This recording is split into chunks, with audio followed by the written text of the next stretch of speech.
भगवान में विश्वास कैसे पैदा हो, उनमें समर्पण कैसे पैदा हो, ये सब जानेंगे स्वामी रामकृष्ण परमहंस की अमृतवाणी से। श्री रामकृष्ण कहते हैं, जिसमें ईश्वर के प्रति विश्वास है उसमें सब कुछ है, विश्वास नहीं है तो कुछ भी नहीं है। अगर तुम्हें ईश्वर लाभ करने की इच्छा हो तो दृढ़ विश्वास के साथ उनका नाम लेते जाओ और सत असत का विवेक किया करो। बालक की तरह सरल विश्वास हुए बिना ईश्वर नहीं मिलते। माँ ने कह दिया कि वह तेरा भैया है, बस उसको 16 आना विश्वास हो गया कि वह मेरा भैया है। माँ ने कह दिया कि उस कमरे में भूत रहता है, बालक ने पूरा पूरा विश्वास कर लिया कि उस कमरे में भूत रहता ही होगा। इस तरह बालक के जैसा विश्वास देखने पर भगवान को दया आती है। सांसारिक विषय बुद्धि के द्वारा वे नहीं मिलते। एक दिन श्री कृष्ण अर्जुन के साथ रथ पर बैठकर कहीं जाते हुए आकाश की ओर देखकर बोले, देखो मित्र, कितने सुंदर झुंड के झुंड कबूतर उड़ रहे हैं।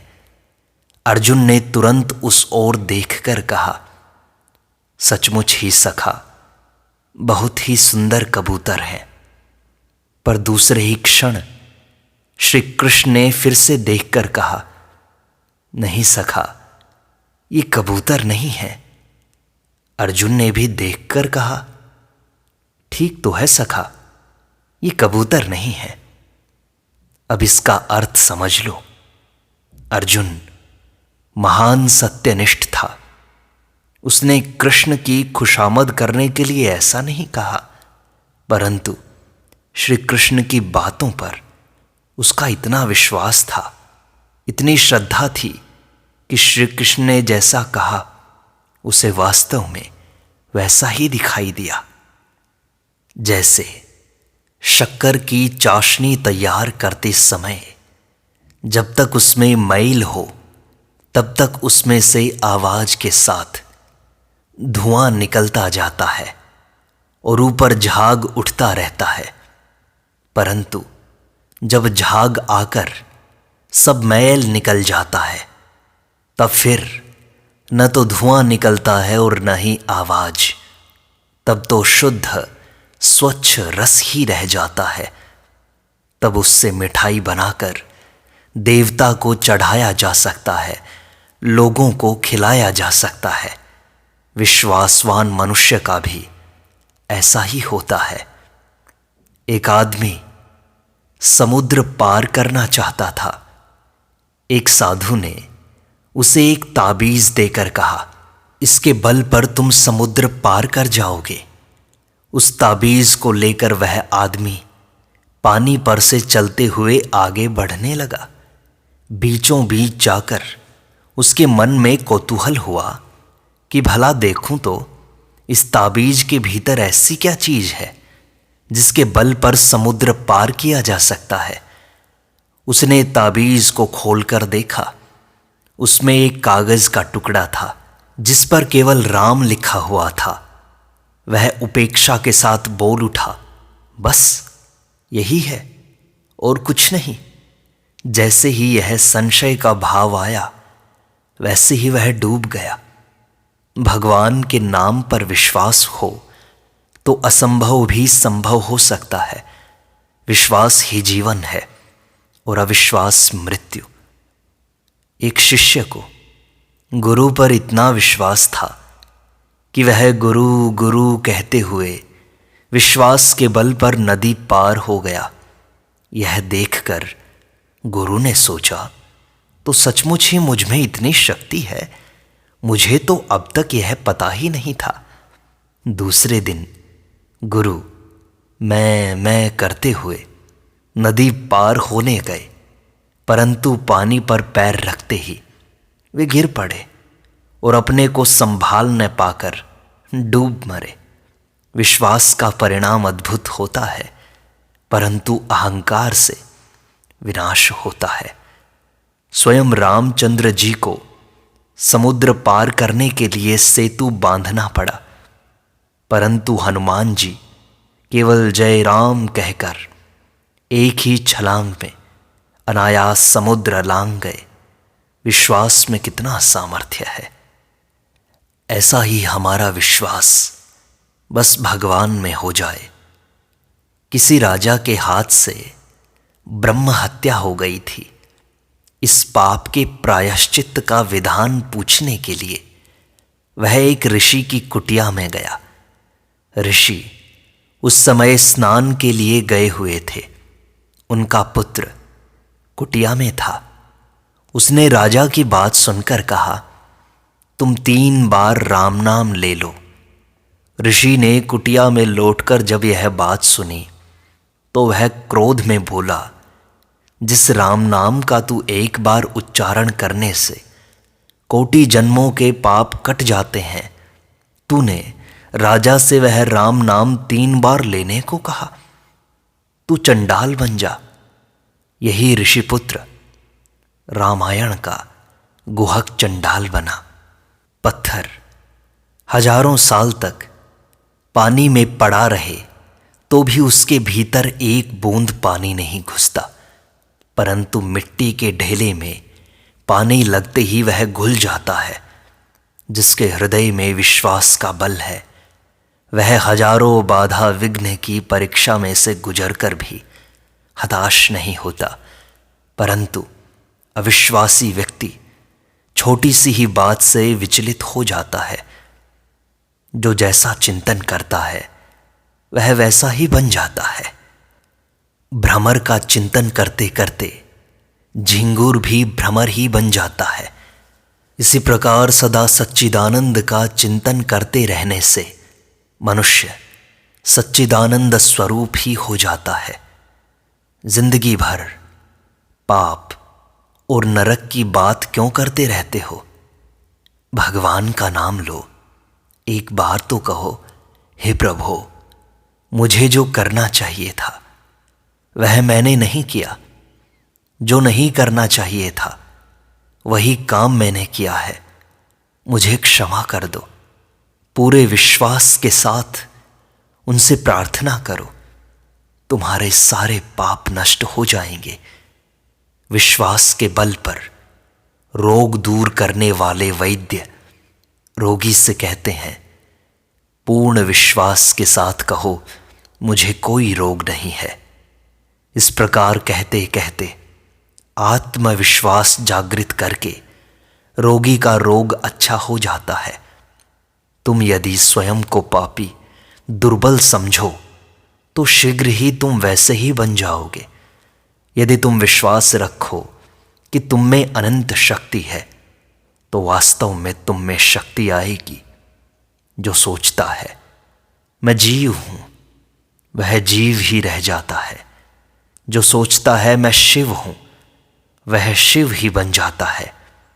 मनुष्य जैसी भावना करता है वैसा ही तो बन जाता है। जो सरल भक्ति विश्वास के साथ प्रभु के चरणों में सर्वस्व समर्पण कर देता है, उसे बहुत जल्दी ईश्वर की प्राप्ति होती है। संसार में रहना या संसार का त्याग करना भगवान की ही इच्छा पर निर्भर करता है। इसलिए उन्हीं पर सब कुछ सौंपकर अपना कर्तव्य किए जाओ। इसके सिवा तुम कर भी क्या सकते हो? मैदान में जमा हुआ पानी किसी के इस्तेमाल न करने पर अपने आप धूप में सूख जाता है। पापी मनुष्य भी यदि ईश्वर के ऊपर निर्भर होकर पड़ा रहे तो उनकी दया से अपने आप पवित्र हो जाता है। कोई पूछे कि संसार में हमें किस प्रकार रहना चाहिए, तो मैं कहूँगा सब कुछ भगवान को समर्पित कर दो, स्वयं को भी समर्पित कर दो। भगवान पर विश्वास रखो।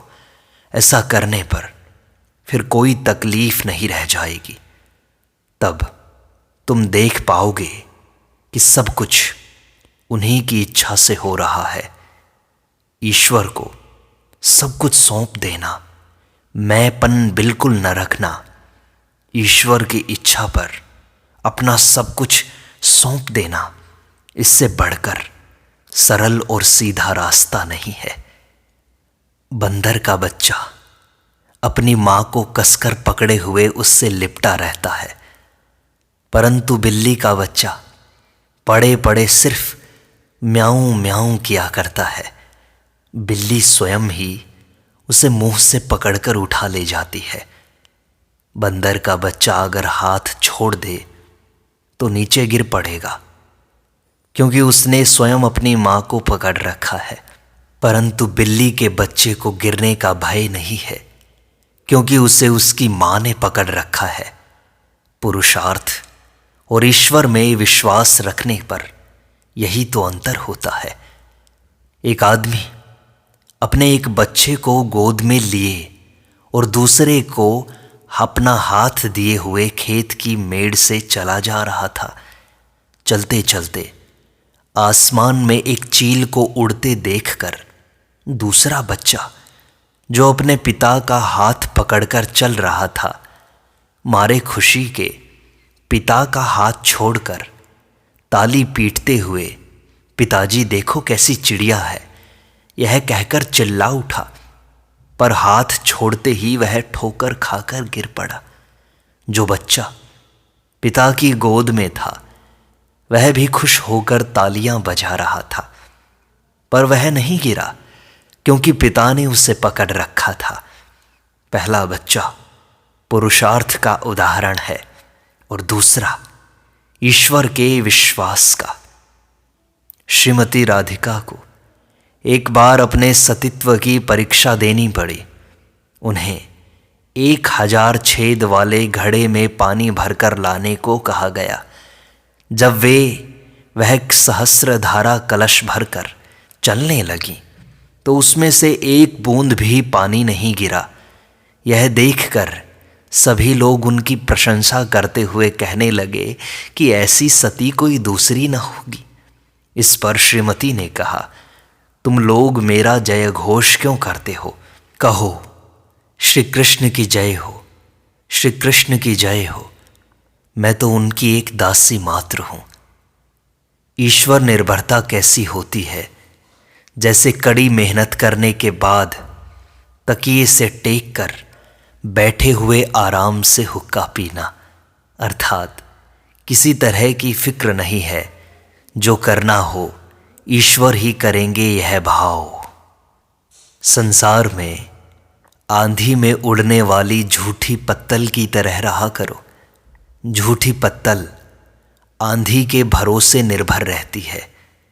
आंधी उसे जहां उड़ा ले जाती है वहीं जाती है, कभी किसी घर के भीतर तो कभी कूड़े कचरे में।